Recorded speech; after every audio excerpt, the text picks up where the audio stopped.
আসসালামু আলাইকুম রাহমাতুল্লাহ। ওয়েবসাইটটি সচল হয়েছে। তো এখন আমরা দেখব যে কিভাবে ইডু আইডি তৈরি করবেন এবং আবেদন করবেন। তো ইডু আইডি তৈরি করার জন্য গুগলে আসবেন, আসার পর এখানে সার্চ করতে হবে xiclassadmission.gov.bd। এটা লিখে আপনি এন্টার করবেন। এন্টার করার সঙ্গে সঙ্গে দেখতে পাচ্ছেন ওয়েবসাইটটি খুলে গেছে। তো এই যে দেখেন, এখন আমরা এখান থেকে ইডু আইডি কিন্তু তৈরি করব। ওকে, তো ইডু আইডি তৈরি করার জন্য এই যে সাইন আপ বাটন, আচ্ছা বাংলা করি, এই যে বাংলা এরকম থাকবে। তো এই যে সাইন আপ বাটন, এই সাইন আপে ক্লিক করতে হবে।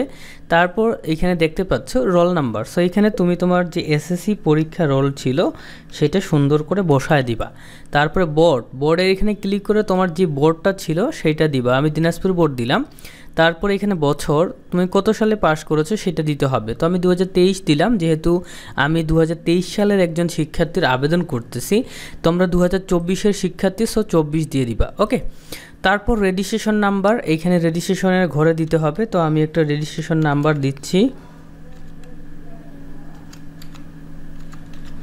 তারপর এখানে দেখতে পাচ্ছ মোবাইল নাম্বার। সো এইখানে হচ্ছে তোমরা তোমাদের আব্বু বা আম্মুর ফোন নাম্বার, যেই ফোন নাম্বারটা সব সময় তোমাদের হাতে থাকবে, যখন খুশি তখন পাবা, এরকম একটা ফোন নাম্বার এখানে দিবা। ঠিক আছে, দেখা যাচ্ছে তোমার বাবা বাইরে থাকে, হ্যাঁ, তোমার বাসা এক জায়গায়, ওনারা থাকে আরেক জায়গায়, এমন না।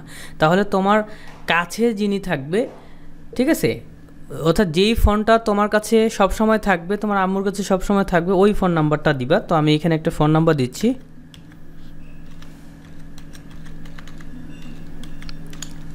ওকে, তো এটা দেওয়ার পর আবার হচ্ছে আমাদেরকে বলা হচ্ছে কনফার্ম মোবাইল নাম্বার। হ্যাঁ, তো আমরা হচ্ছে এখানে মোবাইল নাম্বারটি কনফার্ম করব। তো এখানে আবার আমি ফোন নাম্বারটি এখানে সুন্দর করে দিব।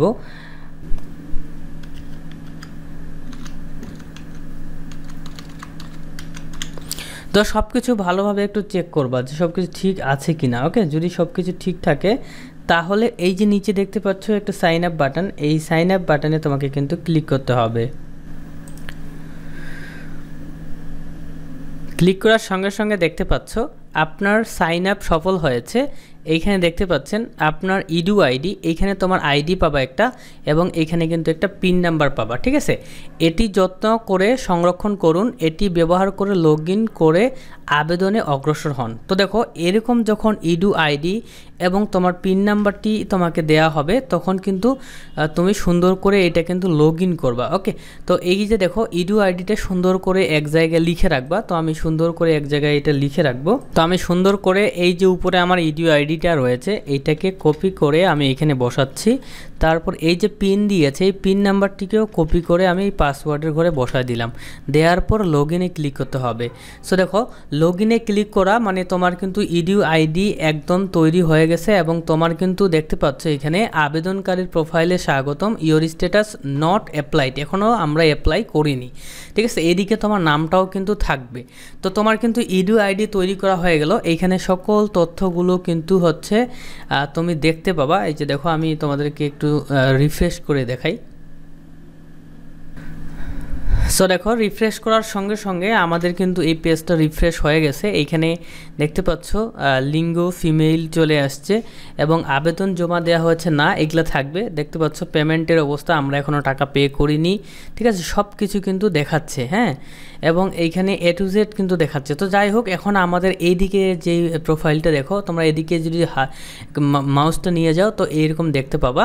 তো এইখান থেকে আচ্ছা, আমরা একটু প্রোফাইলটা ফুললি দেখে নিছি। হ্যাঁ, এখন এইদিকে আমরা দেখতে পাচ্ছ আবেদনে যদি ক্লিক করি, তো সেই ক্ষেত্রে দেখো আবেদন ফি জমা দিন, এইখানে ক্লিক করতে হবে।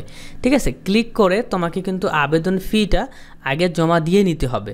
তো এখন আমরা দেখব কিভাবে কলেজ তোমরা চয়েস করবে। দেখো, কলেজ অনুসন্ধান, এখানে ক্লিক করতে হবে, এবং এইদিকে দেখো বোর্ড। হ্যাঁ, এখানে তুমি কোন বোর্ডের পাশের কলেজে ভর্তি হবে সেটা দিতে হবে। তো আমি দিনাজপুর বোর্ড দিলাম।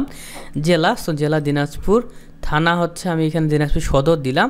দেওয়ার পর দিনাজপুর সদরের যতগুলো কলেজে হচ্ছে তোমার একাদশ শ্রেণীতে ভর্তি কার্যক্রম আছে, সকল কলেজের নাম কিন্তু এখানে চলে আসলো।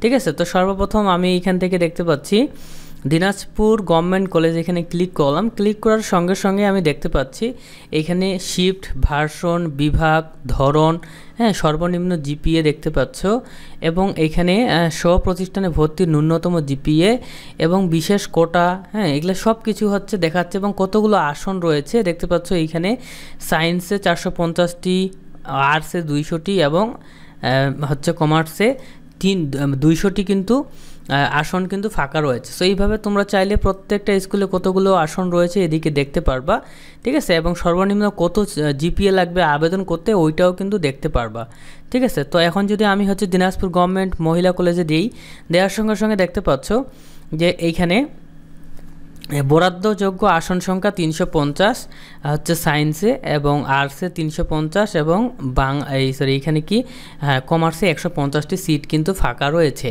ঠিক আছে।